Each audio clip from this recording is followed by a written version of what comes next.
how to transform stress into resilient psychology of emotional resilience.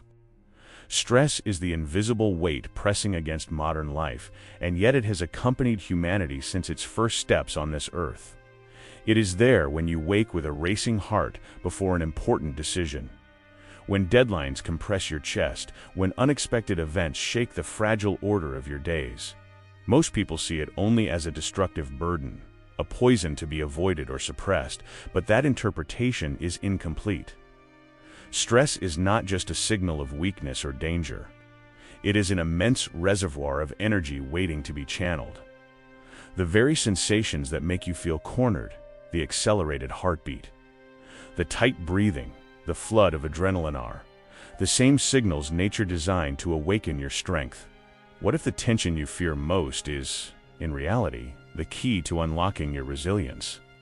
Science and philosophy converge here in a surprising way. René Descartes urged us to question the foundations of our thoughts, to dismantle illusions and search for clarity. If you apply this to stress, the question becomes unavoidable. Is stress truly your enemy, or is it your perception of stress that enslaves you? Jordan Peterson often describes the necessity of confronting chaos with structure, because it is only in the face of chaos that meaning emerges. Stress, in this sense, is nothing more than the chaos of existence knocking at your door, demanding that you respond with structure, courage, and transformation. The moment you begin to interpret stress not as a signal of defeat, but as a call to action, its meaning shifts completely. Neuroscience confirms this perspective. Andrew Huberman explains how stress sharpens the senses, prepares the nervous system, and heightens the ability to focus.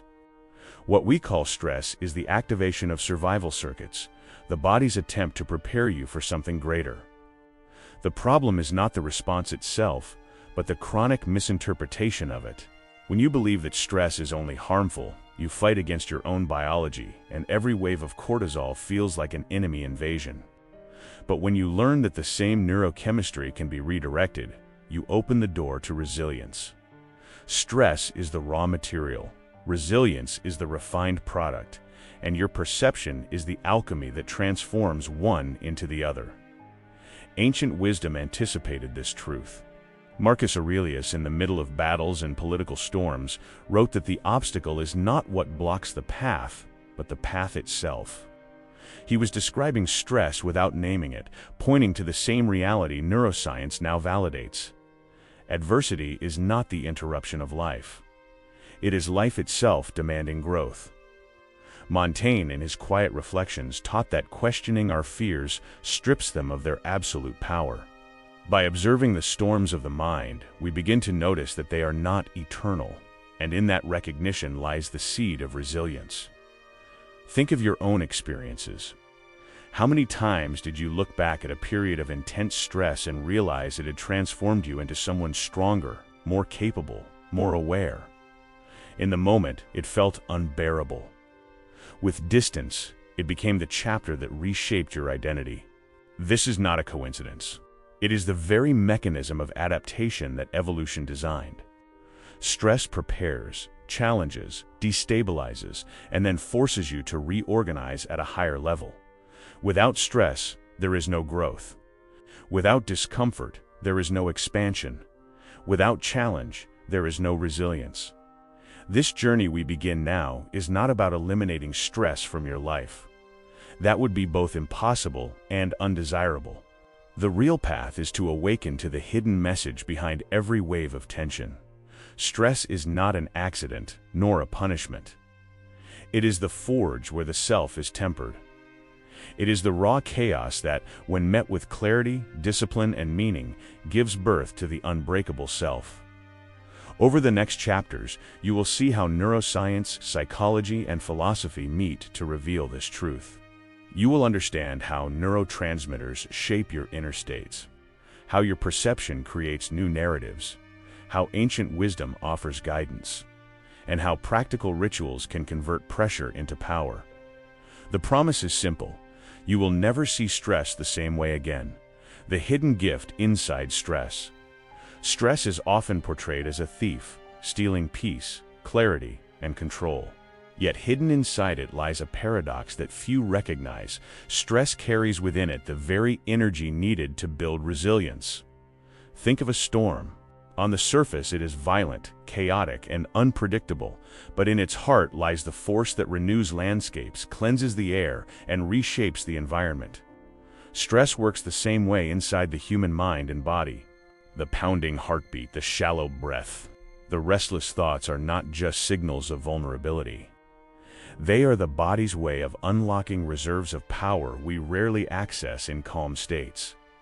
This is why many breakthroughs, decisions, and transformations emerge not in moments of comfort, but in moments of pressure. Modern psychology explains that resilience is not born in the absence of stress, but in its presence. Cognitive behavioral therapy shows that when we reframe the meaning of stress, the brain responds differently. A problem is no longer a threat, but a challenge, and this subtle change alters not only perception, but also biology.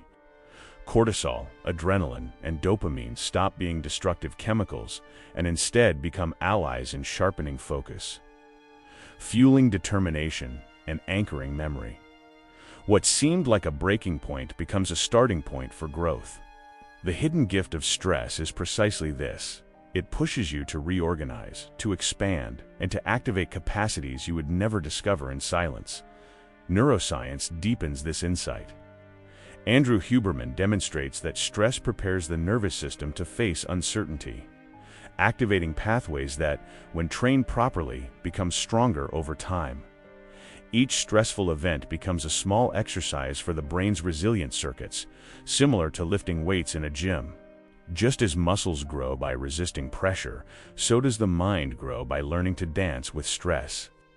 In this sense, the hidden gift of stress is neuroplasticity itself, the ability of your brain to adapt, reshape, and construct a stronger version of you. Stress does not only test who you are, it builds who you are becoming. Philosophy has whispered this truth for centuries. The Stoics taught that adversity is not an obstacle, but a mirror. Marcus Aurelius saw every challenge as an invitation to embody strength, not to wait for an easier path. Montaigne suggested that our suffering is amplified by how we interpret it, and that by observing it with clarity, we remove its poison. Descartes would remind us to examine the foundation of our fear, to see whether what we call unbearable is in fact the very material of endurance. These insights converge into one principle: stress. Far from being the enemy, is the raw chaos from which resilience is carved. The hidden gift inside stress is the possibility of becoming more than you were before. It is the chance to transform tension into focus, fear into courage, pain into wisdom. To reject stress is to reject growth. To embrace its hidden gift is to enter the forge of resilience, where you discover that you are not as fragile as you once believed. Stress shows you the edges of your strength, but also reveals the vastness beyond them. When the brain turns pressure into potential, every time stress floods your body, a hidden mechanism begins to operate inside your brain. What feels like overwhelming pressure is, in truth, a carefully designed biological response, sculpted by evolution to prepare you for survival and adaptation. The amygdala fires the alarm, cortisol surges. Adrenaline spreads like fire through your bloodstream, and suddenly you feel cornered. But what if this surge of energy is not meant to destroy you, but to sharpen you? What if pressure itself is the gateway to potential? Neuroscience reveals that when the brain detects stress, it does not simply throw you into chaos. It creates a state of heightened readiness. Andrew Huberman explains that this activation primes the nervous system for action, giving you faster reflexes, sharper focus, and a temporary boost of memory consolidation. In this sense, stress is not a malfunction but a supercharged state that, if directed with awareness, allows you to access parts of your mind otherwise dormant. The problem arises when this energy is wasted on fear and avoidance. Potential emerges only when the energy of stress is channeled towards structured action and clear intention. Cognitive behavioral therapy demonstrates this with precision. When a thought of fear arises under stress, "I can't handle this, I will fail," the brain responds with paralysis.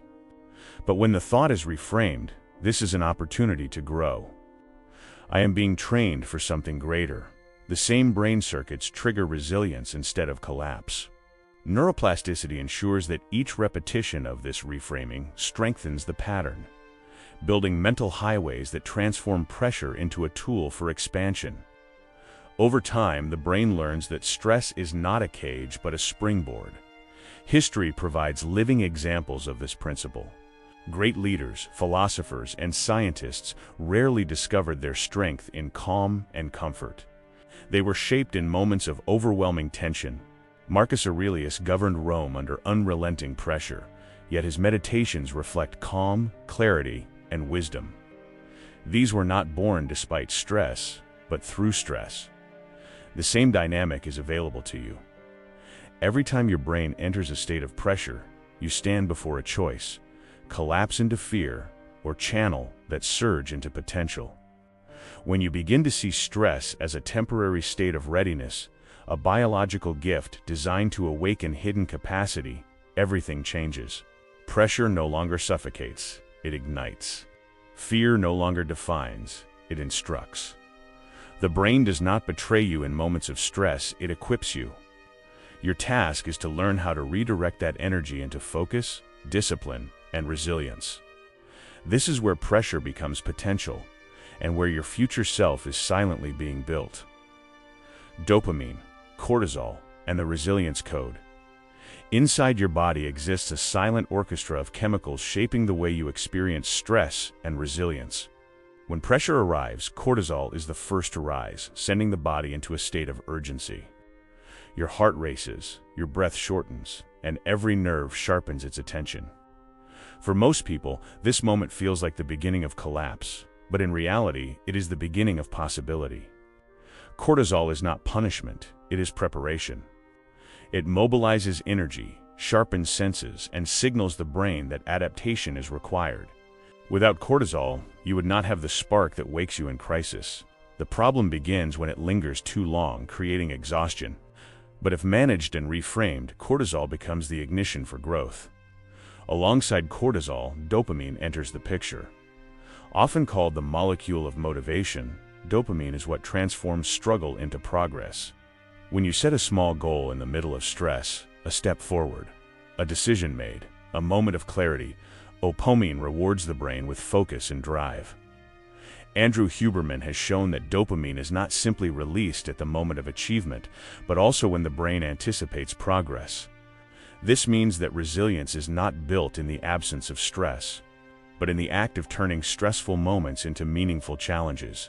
By aligning goals, even small ones, with stress, you convert dopamine into a powerful ally, teaching the brain that pressure equals opportunity. Serotonin and endorphins also join this code. Serotonin brings balance and stabilizes mood, while endorphins release natural relief, reducing pain and softening the sharp edges of tension. Together, these neurotransmitters form a hidden code, the resilience code, that decides whether stress breaks you or builds you. If you collapse into fear, cortisol dominates and resilience weakens. If you engage stress with structure and meaning, dopamine rises, endorphins soothe, and serotonin restores clarity. The same chemistry that overwhelms can also empower, depending on how you guide it. Philosophers understood this truth long before neuroscience gave it names. Seneca wrote that hardship sharpens the soul and awakens strength, a reflection of how struggle engages our inner chemistry. Descartes would argue that by examining the very foundation of our reaction, we can control it, shaping thought and therefore shaping biology. The mind directs the body, and the body answers with chemistry. This is the cycle through which resilience is forged. The resilience code is not a mystery locked in textbooks. It is alive in every stressful moment you face. When you learn to ride the wave of cortisol, set meaningful goals that awaken dopamine, and practice habits that restore serotonin and endorphins, stress no longer defines you. It refines you. It becomes the spark that rewires your brain towards strength. The resilience code is written in your biology, and your task is to learn how to read it, activate it, and live by it. The moment stress changes shape, Stress by itself is not fixed. It is fluid, and its meaning shifts the instant your perception shifts. Imagine standing before a steep mountain.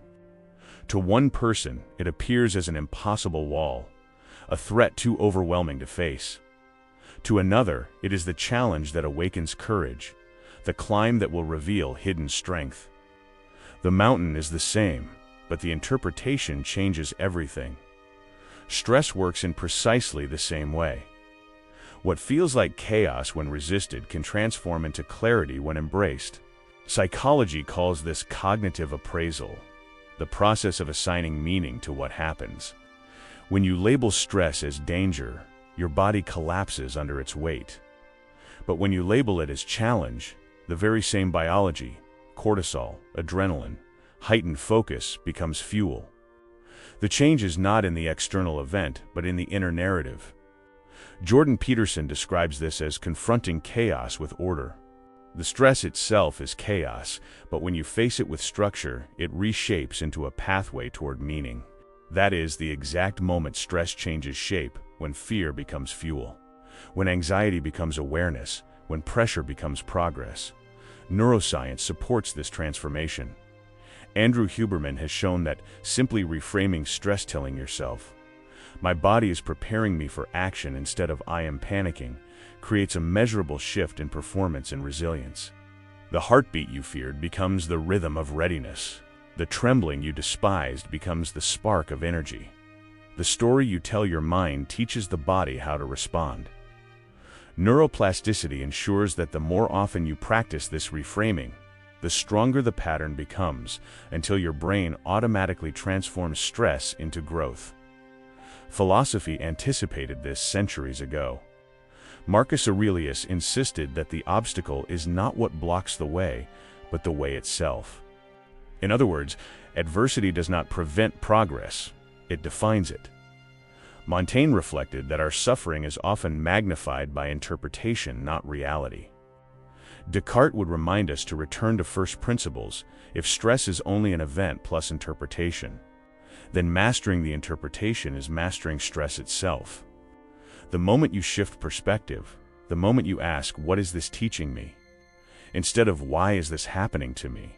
the shape of stress is forever altered. That transformation is not theoretical. It is practical and immediate. Every challenge you face contains within it two possible paths: paralysis or power. The choice is made not in the event itself, but in your perception of it.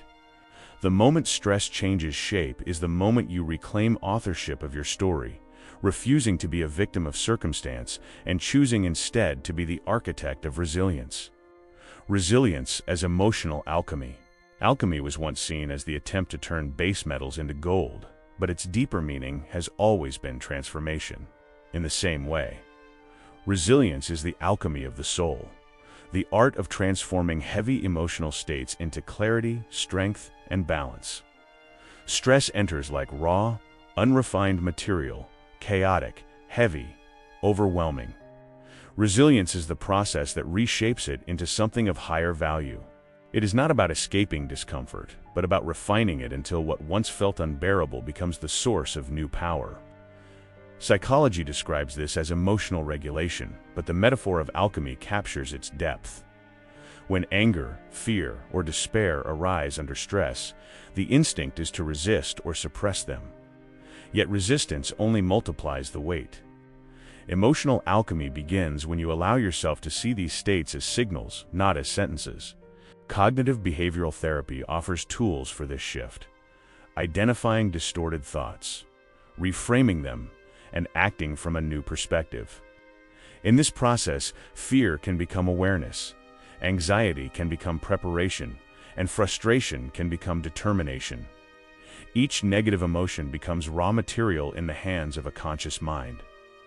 Neuroscience explains the mechanics of this transformation. When you learn to recognize emotions without judgment, the amygdala calms, the prefrontal cortex activates, and the brain literally rewires its circuits for resilience.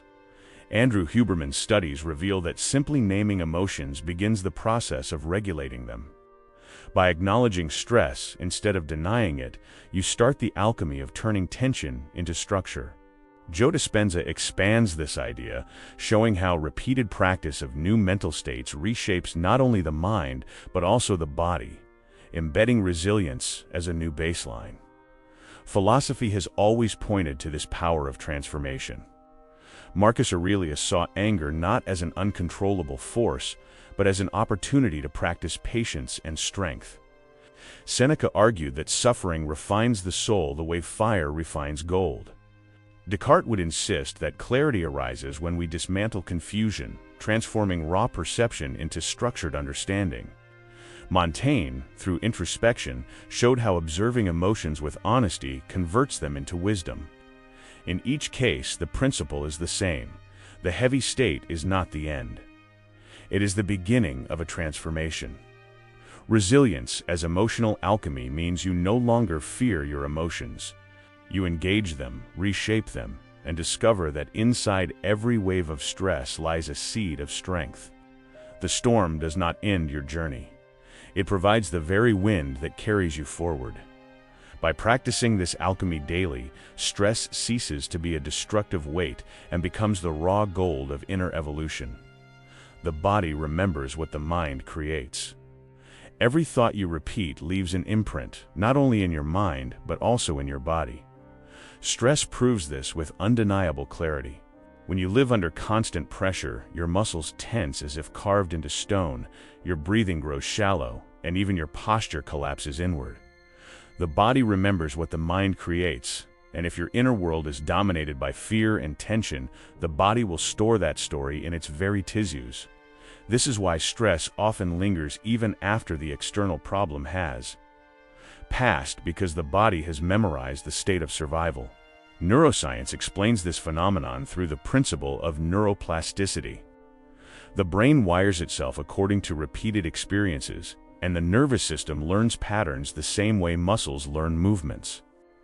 Andrew Huberman notes that stress, when repeated without recovery, engraves itself into neural circuits, making the stress response automatic.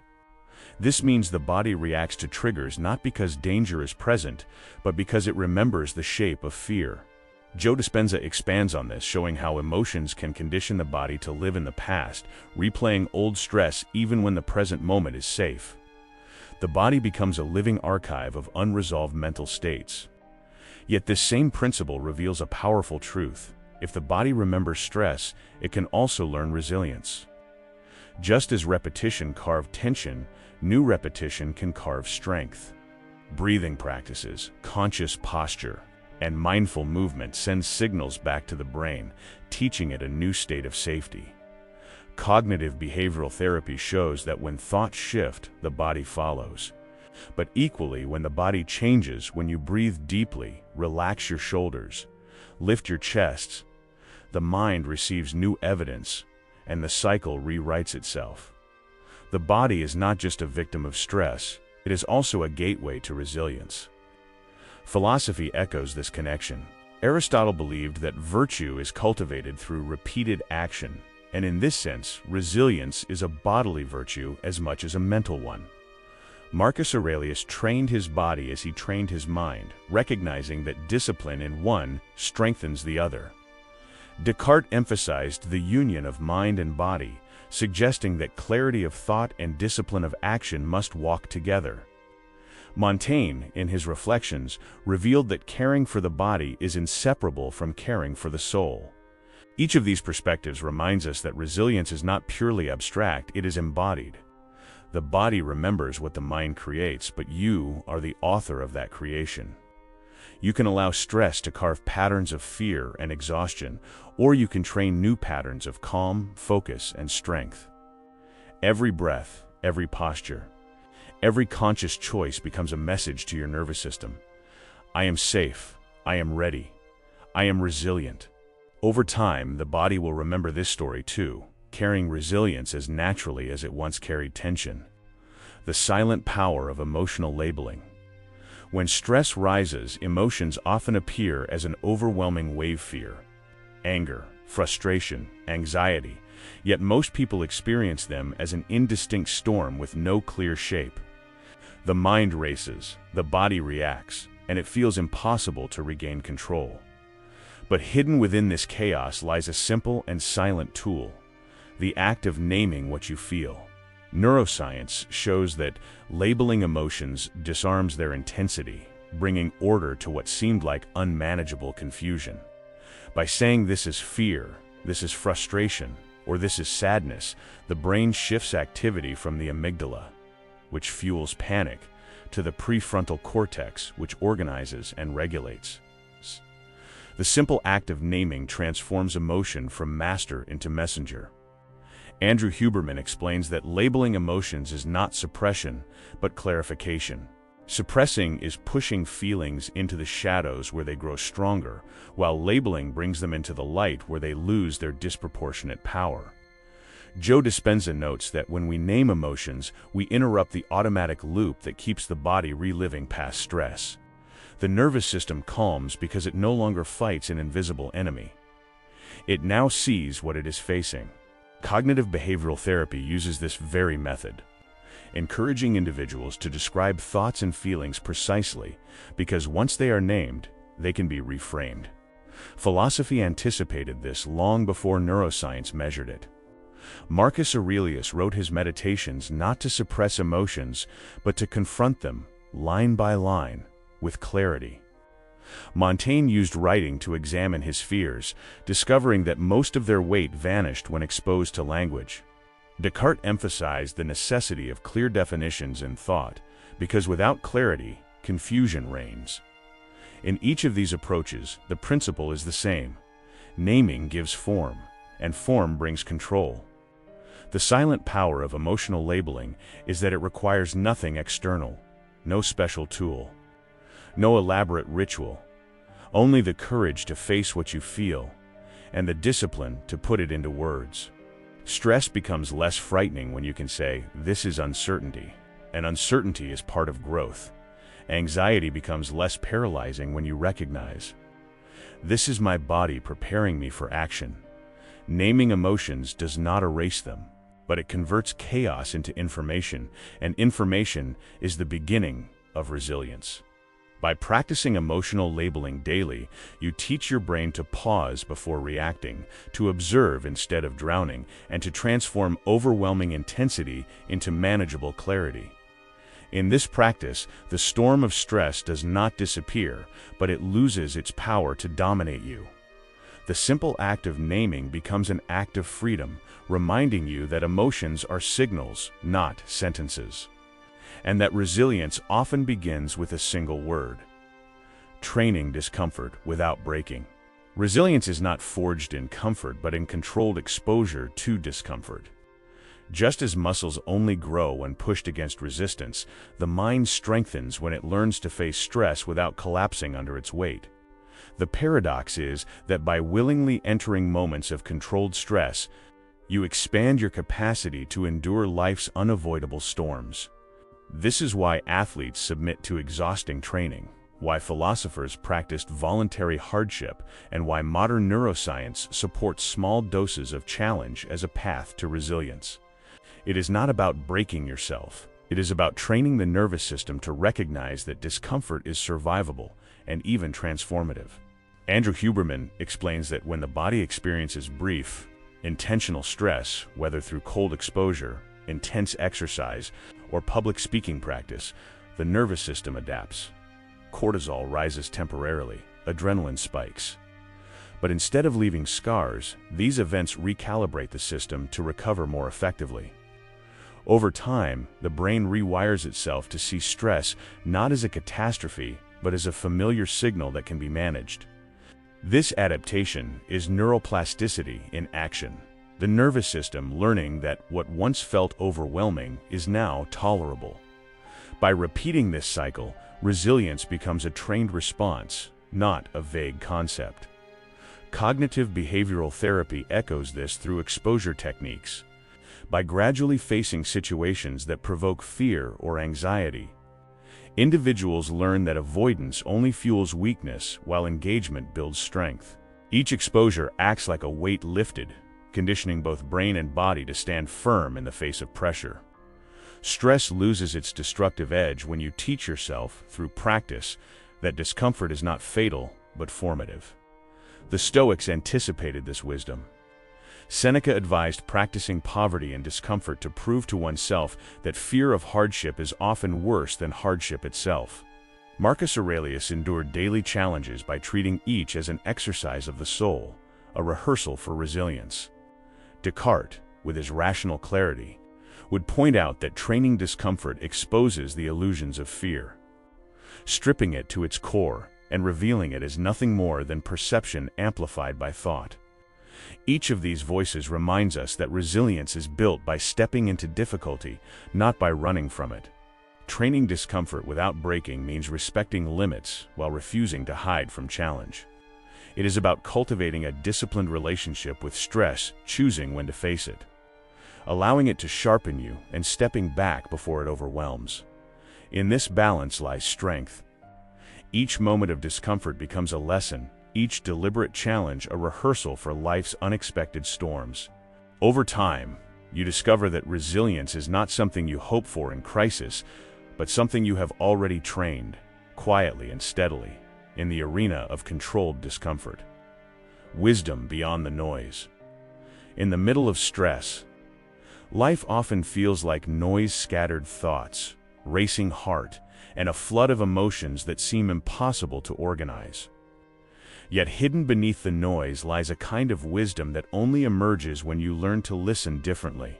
Stress may scream with urgency, but wisdom whispers with clarity. The task of resilience is to cut through the static, to discover in the very chaos the voice that points to what matters most.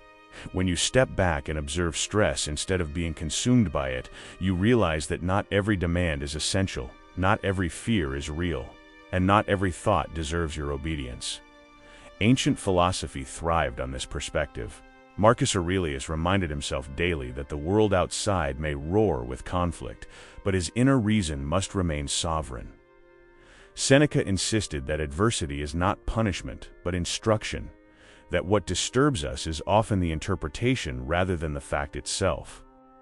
Montaigne retreated to reflection to untangle the noise of public life, proving that wisdom is not found in the absence of problems, but in the clarity with which we approach them.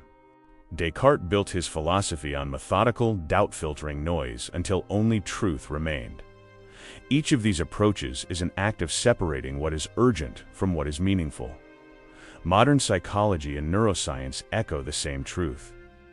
Cognitive behavioral therapy teaches the skill of cognitive distancing, stepping back from racing thoughts to evaluate them critically.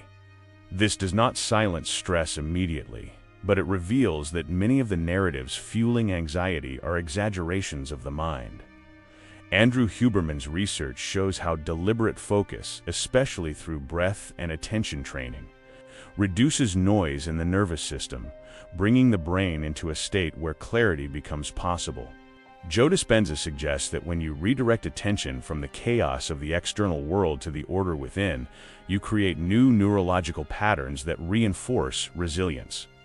Wisdom beyond the noise means recognizing that stress does not always need to be eliminated, but understood. The racing heart can teach you urgency. The anxious thought can highlight what you truly value. The tension in your body can signal the limits you need to respect.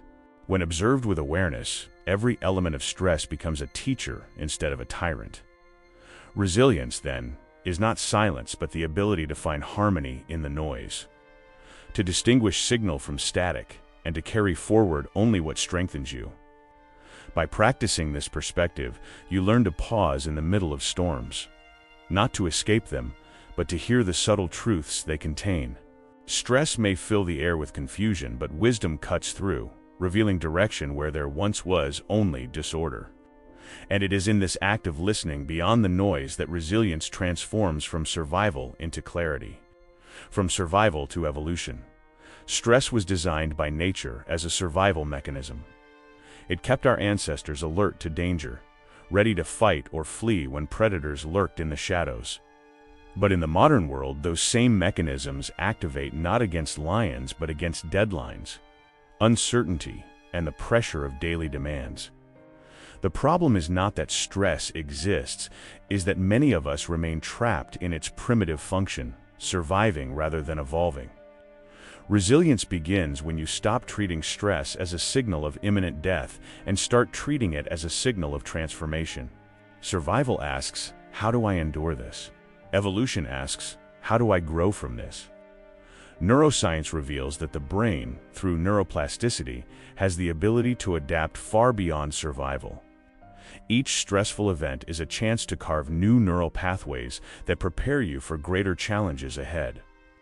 Andrew Huberman points out that the stress response, when paired with purposeful action, strengthens circuits for focus, discipline, and problem-solving. In this sense, stress is the training ground of evolution. Left unmanaged, it traps you in survival, reactive, and exhausted. Guided with awareness, it becomes the very fuel that propels you into new levels of clarity and strength. Cognitive behavioral therapy reflects this same principle. When you view stress as merely something to get through, you reinforce avoidance and fear.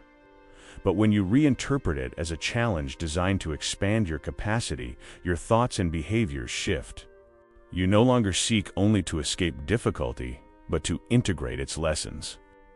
This is the leap from survival to evolution. The shift from enduring life's storms to using them as catalysts for growth. Philosophy has long whispered this truth.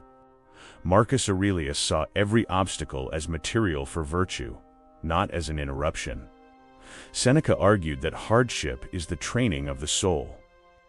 Descartes urged the pursuit of clarity through method, transforming confusion into knowledge. Montaigne's introspections revealed that by examining pain, we uncover meaning.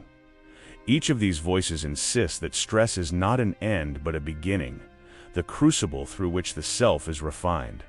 From survival to evolution is the path where resilience is not just coping, but thriving. It is the realization that the nervous system that once kept you alive can now be harnessed to make you extraordinary. Stress does not only teach you how to endure, it teaches you how to rise, to reinvent, to evolve into a version of yourself that survival alone could never create. The leap is made not by waiting for stress to vanish, but by stepping into it with awareness and asking, how is this shaping who I am becoming? The forge of the unbreakable self. Every challenge you face is a fire, and stress is the flame that tests what you are made of. For most, fire is something to fear, yet history, philosophy, and science all reveal a deeper truth. Fire is also the forge where strength is created. Stress does not arrive to expose your fragility, but to invite you into transformation. The body ignites with cortisol, adrenaline, and tension. But within that reaction lies a question. Will you let this fire consume you, or will you use it to refine yourself? Resilience is not born in quiet moments of ease. It is born in the heat of stress. Neuroscience confirms this. Each stressful event rewires the brain, building pathways of endurance, discipline, and focus. Andrew Huberman shows that the nervous system adapts to stress the way muscles adapt to weight, growing stronger through resistance. What feels unbearable in the moment becomes the training ground that shapes an unbreakable self. Each wave of pressure is not a punishment but a rehearsal, preparing you for the next level of growth. Philosophy mirrors this image of the forge. Marcus Aurelius wrote that the blazing fire makes flame and brightness out of everything thrown into it. Seneca insisted that the strongest souls emerge from the harshest trials. Descartes reminded us that clarity comes by dismantling confusion. And Montaigne's reflections revealed that wisdom is distilled from struggle. These voices echo across time with the same conviction. Adversity is not the end, it is the beginning of strength. The unbreakable self is not a person who has never felt stress, fear, or despair. It is the one who has faced them, entered the fire, and come out tempered rather than destroyed. It is the one who understands that resilience is not a shield that avoids suffering, but a core forged by it. Stress will visit you again, as it always does. But from now on, you can see it not as a sentence, but as an invitation. A chance to build, to evolve, to rise. You are the forge, and stress is the flame. Together, they can either burn away your will or shape you into something unshakable. The choice is yours. Step into the fire not as a victim, but as an apprentice of resilience. And you will discover that the unbreakable self is not a distant ideal, but the person you are becoming right now.